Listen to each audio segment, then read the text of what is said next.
জয় গুরু, সুপ্রভাত। হরি ওম। ওম অখণ্ড সংহিতা বা অখণ্ড মণ্ডলেশ্বর শ্রী শ্রীমৎ স্বামী স্বরূপানন্দ পরমহংসদেবের অমৃতময় উপদেশবাণী একবিংশ খণ্ড। গুরুর গুরুত্ব।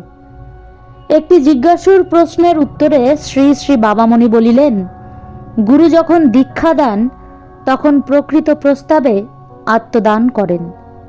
তিনি তার নিজের শক্তি, সিদ্ধি, আয়ু ও অভিজ্ঞতা সবই শিষ্যের কল্যাণের জন্য উৎসর্গ করেন।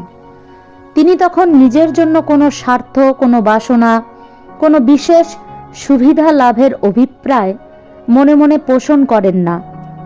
এই জন্যই চিরকাল তিনি ওজনে গুরু, ব্যক্তিত্বে গুরু, আচরণে গুরু থাকেন।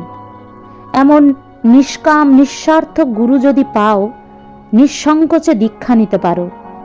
গুরুর নিঃস্বার্থপরতায়, নিষ্কামতায়, নিষ্কলুষ জীবনযাপন প্রণালীতে যদি বিশ্বাস না করতে পারো, তবে হাজার লোকে ঘাড়ে ধরে তোমাকে দীক্ষার ঘরে নিয়ে যেতে চাইলেও কদাপি দীক্ষা নেবে না। এইটি আমার এক সাবধান বাণী। হরি ওম।